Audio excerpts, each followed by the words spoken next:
The Human Species and the Earth's Crust by Amadeo Bordiga, first published in December 1952 and translated into English in April 2011. The text for this article can be found on libcom.org. The theme of the last Filo del Tempo, Public Utility, Private Heaven, was intended to show that in the present-day social economy, initiative and choice always remains with those who pursue speculative profit, not only when they carry on their private business with their own means and on their own terrain, but also in the case of public works, where the terrain is dedicated to motives of general interest and removed from the old individual form of property. Initiative, choice, the decision concerning the opportunities from such or such a project, be it a road, a railway, a waterway, a public construction project, the development of urban or rural areas, coastal construction, etc., as well as the priority given to one or other of these works, seems to be dictated by a center which has a superior vision of the general interest. In reality, they are, on the contrary, always planned, imagined, supported, promoted, and completed, or as they say these days without euphemism, launched. In the real sense, you launch boats, and in the economic sense, you launch a classic series of financial expenditures, by a private group which makes its calculations and expects a very high profit. What's more, while for an entirely private company the financing is onerous and carries an important risk, the possibility of an unfavorable result involving a loss rather than the gain which was hoped for. In the case of works and enterprises bearing the holy stigmata of the public good, it is much easier to obtain funds at good rates, and it is almost mathematically impossible for the profit to be limited, never mind negative.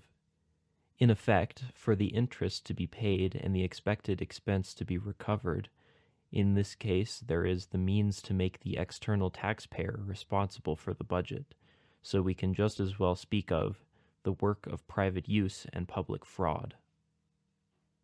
This question doesn't only allow us to understand certain recent developments in the capitalist economy, commonly called the controlled or managed economy, which represents nothing new qualitatively or anything unforeseen quantitatively, even if it spreads more and more. It also leads on to the general problematic of Marxism vis-à-vis the social process, and to the demonstration of universal value, that within all the great things that the capitalist epoch makes a show of today, it has not had as its primary purpose or its motor force any aim other than the interest of the dominant class, of its members or its groups, and never the general good of society.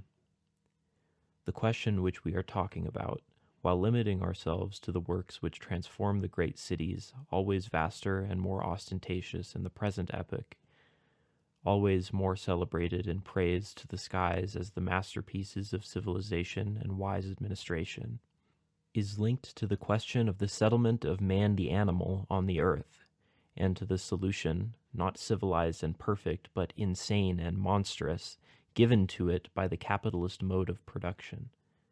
There we can find it in the framework of the atrocious contradictions that revolutionary Marxism denounces as proper to today's bourgeois society. These contradictions do not only concern the distribution of the products of labor and the relations which result from this among the producers, but they also apply in indissociable manner to the territorial and geographical distribution of the instruments and equipment of production and transport, and therefore the distribution of people themselves. In no other historical period, perhaps, has this distribution presented such disastrous and appalling characteristics. Section 1. Yesterday. It is not without great delight that we quote those passages where Marx rails against and condemns the conceptions of George Hegel, while according to some external dilettantes he always displayed the most reverential fear towards his master. The subversive and radical interpretations that Marxism has given to reality suppose, by their very structure, an assimilation of all great contributions of the previous epochs. Marxism does not neglect to explain any utterance, any system transmitted by history, even those which bourgeois culture stupidly mocks with a presumptuous arrogance. It is rather a clique of preachers who have eliminated and swept away everything else. These are the philosophers of law and the ideologues of the human person. The reply to this that we are about to concern ourselves with is one of the numerous passages which illustrates this in a dramatic fashion. Marx showed that all value in the private and market economy must be measured in human social labor invested in goods of any kind. In consequence, all accumulation, any reserve of new value and new wealth, must correspond to work done and not consumed. That is to say, to a marketable difference between the work obtained and the quantity of means of subsistence granted to the worker's consumption. In the course of this imposing process of thought, he had to demonstrate that the wealth consumed not only by the proletarian and the capitalist, but also by the landowner, can have no other origin. In economic terms, land rent is only a part of surplus value, deducted from the value created from the sum of social effort on the part of the workers.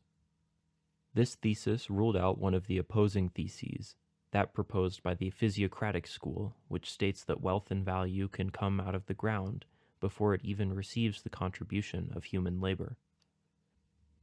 At the present stage in history, and given the measurements of the land, populations, and foodstuffs, we have to put paid to any idyllic vision which represents a small, serene, and naive humanity, which lives on fruit which falls into its mouth from spontaneously growing trees under which it lies, singing and embracing. This, they say, is what happened on Tahiti and the other island chains of the Pacific, where an eternal spring reigned. But the colonists of modern capitalism got there in due course, and, in place of free love in the open air, they imported mercantile love and brothels. As the French say, the pun is in the pronunciation, civilization and syphilization, paper money and the sickly spirochet. Subsequently, Marx deals with the relation between man and the earth. For us, man is the species. For the bourgeois gentleman, man is the individual. Marx said right at the beginning, and we haven't forgotten, that he deals with property and land as it presents itself when the capitalist mode of production is fully developed. He knew very well that in the majority of countries you could still find vestiges of other historical forms of landed property. The feudal form, which supposes that the direct producer only constitutes a simple accessory of the soil, in the form of serfs, slaves, etc., and which therefore had the characteristic of a personal domination over the mass of people, the form of fragmented property, which supposes that the agricultural laborers have not been disposed of their means of labor, land, instruments of labor, and spare supplies. Marx therefore made an abstraction of the pre-capitalist forms, and considered agriculture organized on the basis of the following elements: the landowner, who periodically received a rent from the capitalist farmer, the farmer, who brings the capital of exploitation and pays wages, the mass of agricultural workers. Marx said that to do his research it was enough to consider as absolutely analogous the capitalist manufacturing firm and the agricultural enterprise, the capitalist who produces industrial goods and the one who produces foodstuffs. For the sake of clarity, he reduced even the latter to wheat, the essential food of modern-day people. It remains only necessary to explain the function of a third personage, who is generally absent from manufacturing, but who is always present in capitalist agriculture, the landowner, and we still need to examine the source of his wealth, or land rent. The development of capitalism imposes the elimination of feudal agrarian forms and small landed property, the liberation of all serfs, and the maximum ruin of the direct cultivators, which dumps them all into the proletariat without land or reserves. Reserves are a stock of objects of consumption, or money sufficient to acquire them when there is no other source of revenue. However, as Marx showed, the only form of ownership of the earth which is compatible with full capitalism is not a necessary condition for it. In other words, landed property will disappear in front of industrial capitalism. Or yet, as is illustrated magnificently all the way from the passages which come from The Poverty of Philosophy in 1847 to one of the last letters Marx ever wrote, read at our meeting in Milan in September. The suppression of private property in soil does not mean the passage to socialism. Quote, "It is true, as we shall see later, that landed property differs from other kinds of property, in that it appears superfluous and harmful at a certain stage of development, even from the point of view of the capitalist mode of production." End quote from Capital, Volume 3. As was said in Milan, the later came after the dramatic digression of Engels, which closed what we have of Book 3, in Chapter 52, while here we are in Chapter 37. Here the manuscript breaks off. As for us, we contend that the crowning point of the work must be the chapter program on the social passage of capitalist production to communism. After these explanations, always necessary even if we repeat ourselves, according to the method that we have decided to apply, let's recall the Marxist definition of property and land, as opposed to the pseudo-definition of idealist philosophy, as stated by Marx in a footnote. We only have to transcribe them. Quote, "Landed property is based on the monopoly by certain persons over definite portions of the globe as exclusive spheres of their private will to the exclusion of all others." End quote from Capital, Volume 3. And now the note, quote, "Nothing could be more comical than Hegel's development of private landed property. According to this, man as an individual must endow his will with reality as the soul of external nature, and must therefore take possession of this nature and make it his private property. If this were the destiny of the individual, of man as an individual, it would follow that every human being must be a landowner in order to become a real individual.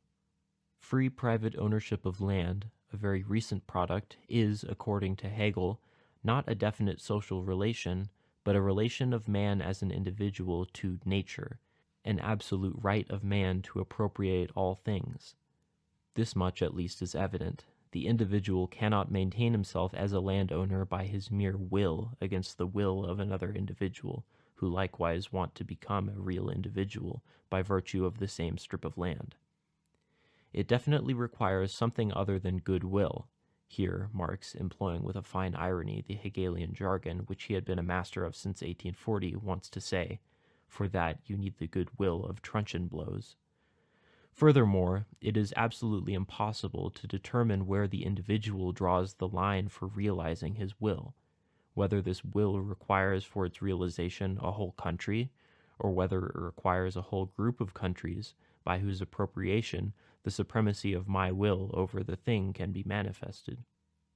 Here Hegel comes to a complete impasse. The appropriation is of a very particular kind. I do not take the possession of more than I touch with my body, but it is clear, on the other hand, that external things are more extensive than I can grasp. By thus having possession of such a thing, some other is thereby connected to it. I can carry out the act of appropriation by means of my hand, but its scope can be extended. But this other thing is again linked with still another, and so the boundary within which my will, as the soul, can pour into the soil disappears. When I possess something, my mind at once passes over to the idea that not only this property in my immediate possession, but what is associated with it is also mine. Here positive right must decide, for nothing more can be deduced from the concept. This is an extraordinarily naive admission of the concept, and proves that this concept, which makes the blunder at the very outset of regarding as absolute a very definite legal view of landed property belonging to bourgeois society, understands nothing of the actual nature of landed property. This contains at the same time the admission that positive right can and must alter its determinations as the requirements of social, i.e. economic, development change. End quote from Capital, Volume 3. Here ends the very important note by Marx. Idealist speculation searches in vain for the relation between the person and the land thing, and describes it as a projection, from the beginning, of mysterious magnetic fluid emanating from will. Marxism straightaway eliminates the fetish of the person. It sets out to study the extremely variable historical process of relations between people as a species and as a society, and agricultural production. Finally, it establishes positively the process in the reality of the relation between classes. That is to say, between people who, in rural production, have different tasks and share differently in the products and the benefits. Philosophy and all the bourgeois philosophers are completely helpless here. The passages from Hegel and the rough mise au point of the pupil Karl bring into clear relief to what extent the tiresome grumbling of the Stalino-Turinian Marxists stinks of Hegelianism. When a self-described Marxist has made sacrifices to those two tragic theses, the dignity of the human person on the one side and the division of land amongst the peasants on the other, there is no need to wait for a third piece of stupidity. He has already renounced everything. In the chapter under study, therefore, Marx only skims through the history of occupation, of organization of the land by humans, before the present capitalist phase. However, he explains at the start that there is no right to the surface in which the present positive right is established as ownership of land, transmissible by exchange against money. It is a matter of a stage in the disposition of human installations on the earth's crust. In other words, in a layer which extends above and below the surface of the soil. In effect, Marx signals not only that in the expression of land is included the waters which are the object of economic use, but that in the development of the theory of landed rent he deals with rent seen not only as applying to the produce of the fields, but also to mines, built-up areas, construction, and any other installation fixed to the ground, whether it is found above or below the surface. The utilization of all these forms requires the provision of financial capital to seed, labor, harvest, construct, dig, build, etc. The cadastral or land registration right, which attributes each piece of land to its owner, establishes that the entrepreneur who raises the capital cannot put it to work if he doesn't obtain permission to cross over the boundary and to set to work with all his laborers and employees. He thus opens a temporary breach in the monopoly of the owner, who the positive right, an exception made to that supreme finesse which is expropriation by force, cannot prevent from lying down on his chaise longue right in the middle, with his belly to the sun or to the moon, and protected by a surrounding wall or a series of notices, entry forbidden. A monopoly, therefore, and not an ownership like that of objects of consumption. Now, the permission to break or interrupt the monopoly has to be paid for, and, in effect, the capitalist entrepreneur pays an annual rent. His gain will be diminished accordingly.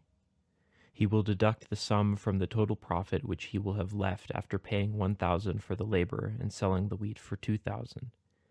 Thus, the land by itself, and even the calories radiating from the sun, do not give anything to the man on the chaise longue, and yet he pockets a rent, which has been subtracted from the labor value produced by those who show their backs and not their bellies to the blazing rays of the sun, and who rip, dripping with sweat, at the fertile womb of the soil, virgin and not mother.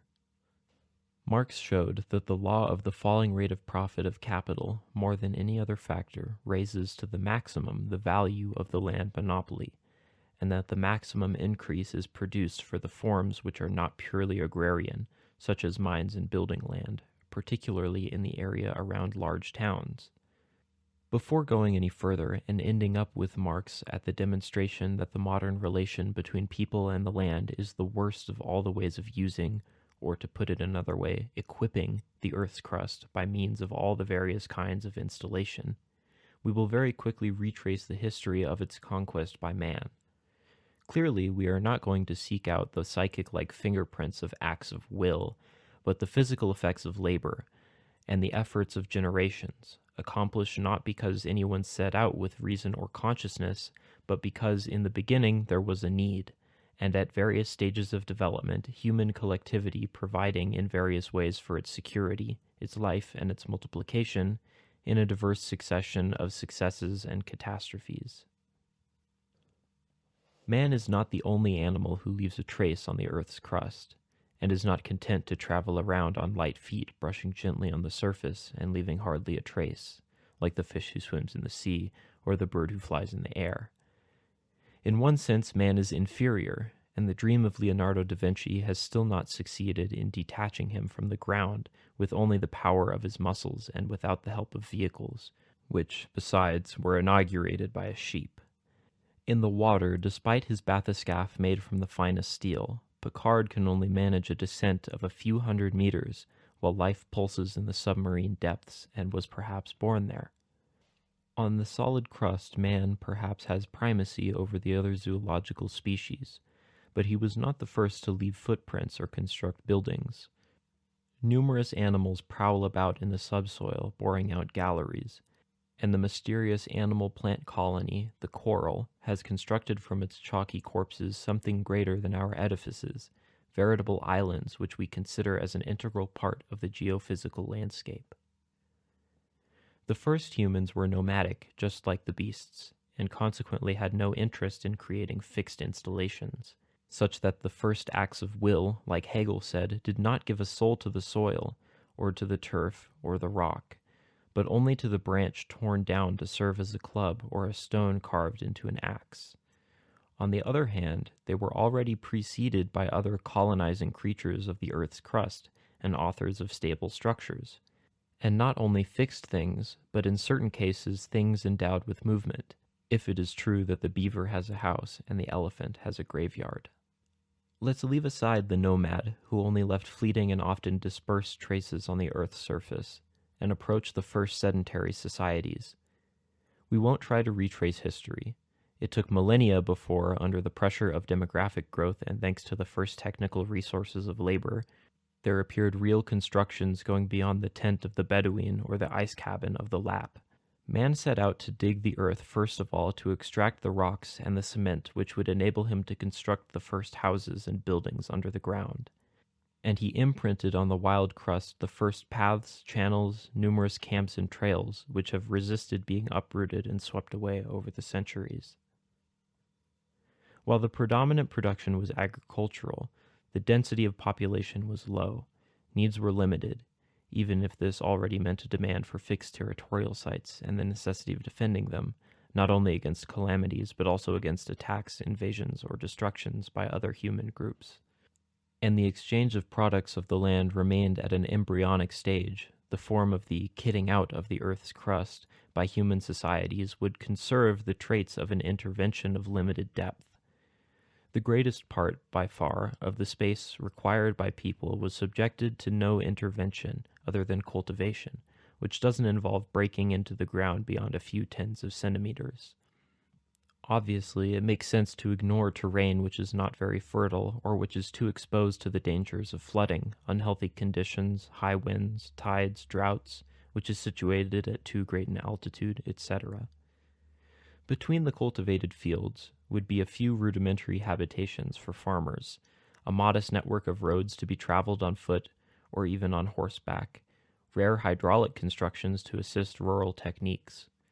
From time to time there might be a castle where a lord or a military commander lives, and, installing themselves little by little around it, the village houses of the first artisans. In the Middle Ages, even more than in the classical period, towns were rare, lightly populated, distant from each other, and connected by unreliable roads traveled by light vehicles pulled by animals. The ventures of some maritime peoples go back a long way, and were sometimes astounding, but maritime and port cities did not have a great importance, at least not until the 12th century, given the weak impact of maritime traffic on the general economy.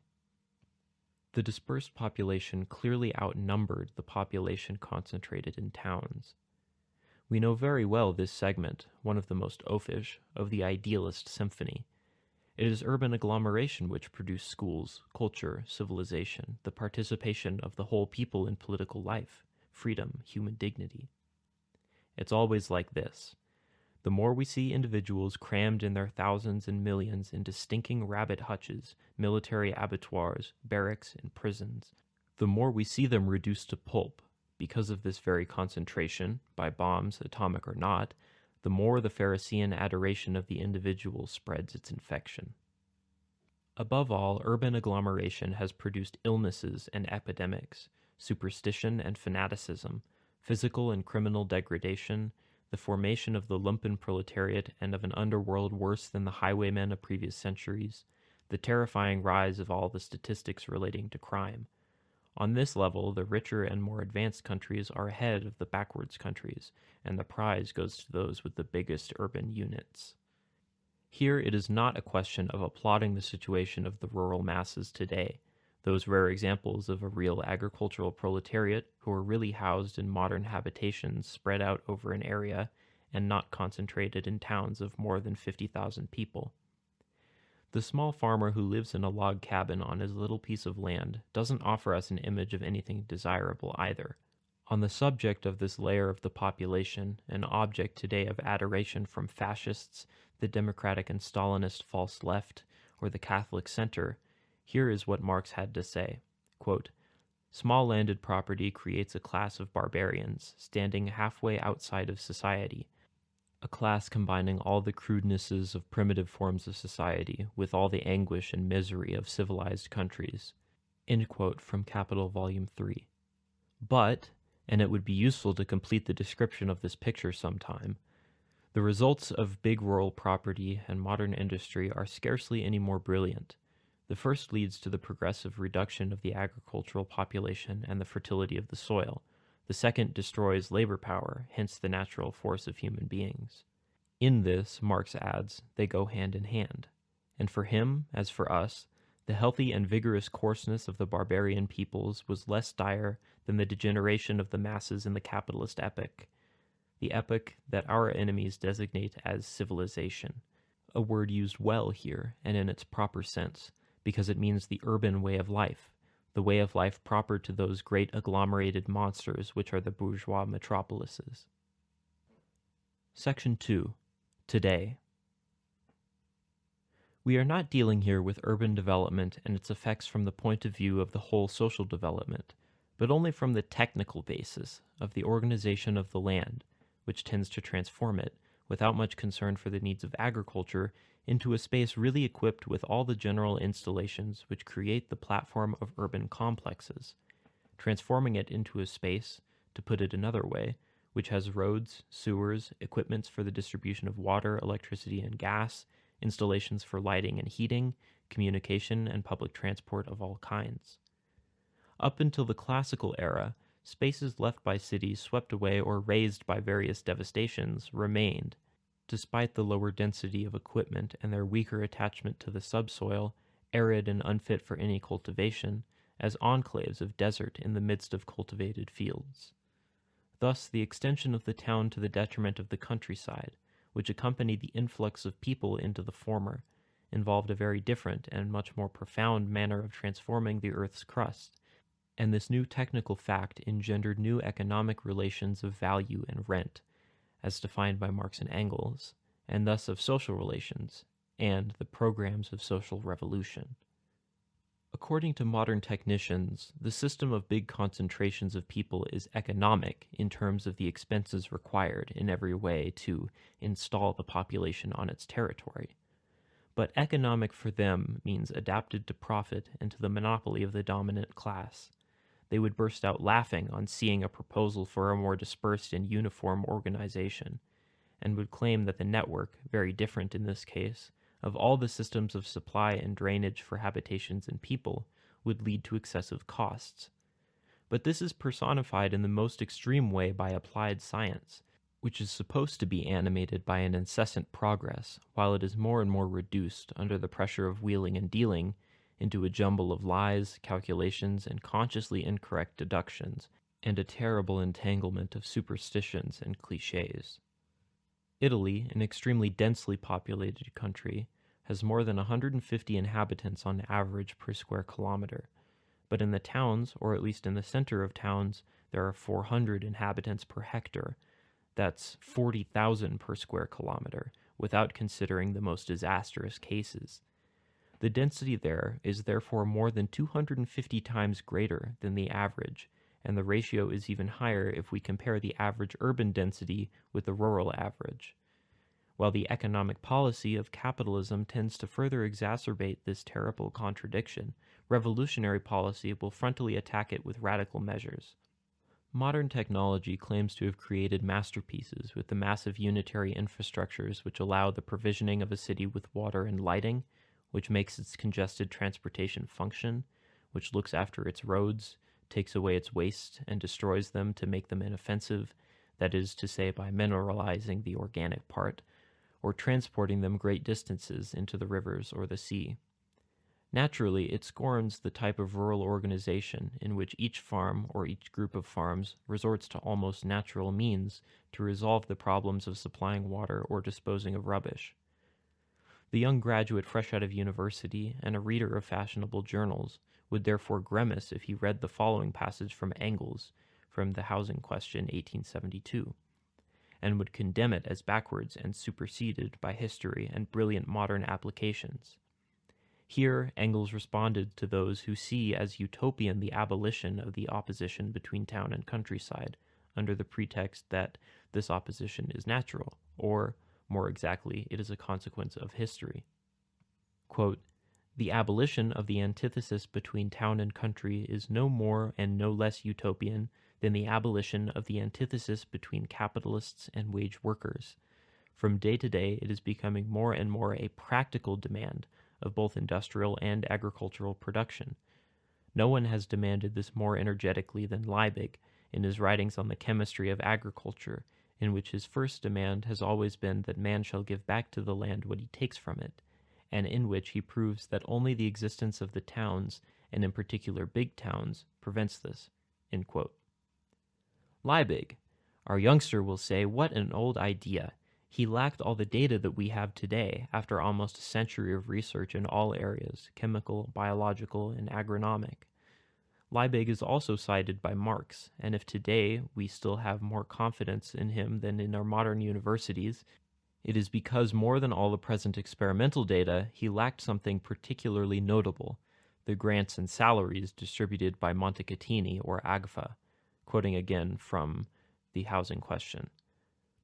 "When one observes how here in London alone a greater quantity of manure than is produced by the whole kingdom of Saxony is poured away every day into the sea with an expenditure of enormous sums, and when one observes that colossal works are necessary in order to prevent this manure from poisoning the whole of London, then the utopian proposal to abolish the antithesis between town and country is given a peculiarly practical basis, and even comparatively insignificant Berlin, but certainly not today in 1952, has been wallowing in its own filth for at least 30 years. On the other hand, it is completely utopian to want, like Proudhon, to transform present-day bourgeois society while maintaining the peasant as such. Only as uniform a distribution as possible of the population over the whole country, only an integral connection between industrial and agricultural production together with the thereby necessary extension of the means of communication, presupposing the abolition of the capitalist mode of production, would be able to save the rural population from the isolation and stupor in which it has vegetated almost unchanged for thousands of years." End quote. We should not consider as outmoded the thesis of Liebig, which says that the rotating cycle of organic matter necessary to life will become deficient if we relinquish the waste of humans, and part of that of animals. Yet today this abandonment is an accomplished fact, just in the name of a deceitful urban hygiene, which would be opposed to the precepts of speculative profit if it put in doubt the necessity of cramming huge masses of humans into zones where the subsoil is equipped with the network of urban services and limiting them to breathing by iron lung. All the modern research on the perspectives for food production, taking account of the growth of population, from the extent of cultivable land and energy calculations of heat and available chemical methods, concluded that a food shortage is approaching. The only possible compensation may be constituted by plankton from the waters of the sea, that is to say, by the minuscule bodies of tiny animals which populate the seas, which can be extracted with appropriate means into a kind of tinned food. We can also foresee that, thanks to the atomic manipulations of chemistry, it will be possible to synthesize nutrient pills. We know the response of the lady who was told that in the future children will be produced in a laboratory. It is truly admirable, but I think we'll always return with pleasure to the old system. But the fact is, setting aside these futuristic visions, the cycle of the land, agricultural animals, humans, today is deficient, particularly in substances containing nitrogen. Why then neglect the enormous losses due to the present system of sterilization of waste? For sterilization, all that's needed is a strong dilution in a few hours, while the mineral reserves of some types of fertilizer are close to exhaustion. The human species thus destroys innumerable masses of calories in this vital sector, as it does with the preservation of dead bodies. Don't worry, we don't want to industrialize corpses like the Nazis did. Anyway, the sum of waste excreted by a man in the course of an average life represents around 300 times the weight of his body. But by replacing the cemeteries by some other system, even mineralizing the corpses, we can gain cultivable land. Today, this would be for the promoters of tempting building land. But let's have no confusion about this. It's not on their behalf that we are taking up the cudgels. When we plan the first unitary projects to achieve a uniform network of infrastructure on the Earth's crust, in which man will no longer be either peasant or townsman, we are situating ourselves, therefore, with Marx and Engels, not on the terrain of utopia or vague hypotheses, but in the framework of a precise post-revolutionary and post-capitalist program.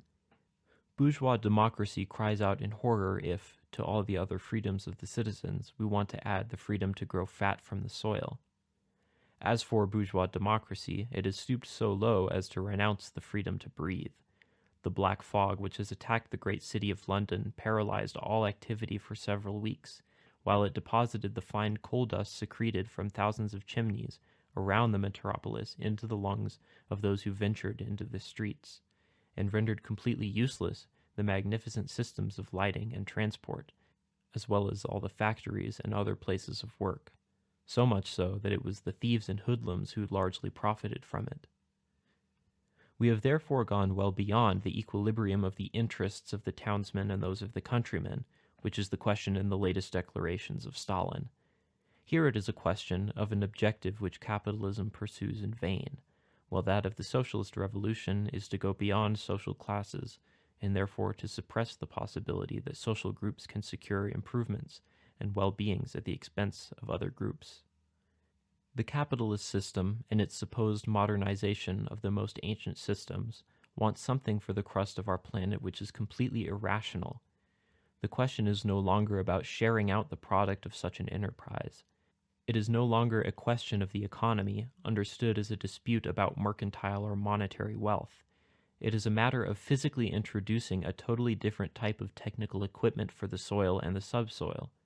Perhaps we can leave some of the existing equipment standing here and there for archaeological purposes, some masterpieces of the bourgeois epoch maybe, so that those who accomplished this centuries-old work, only possible after the world revolutionary explosion, can remember them.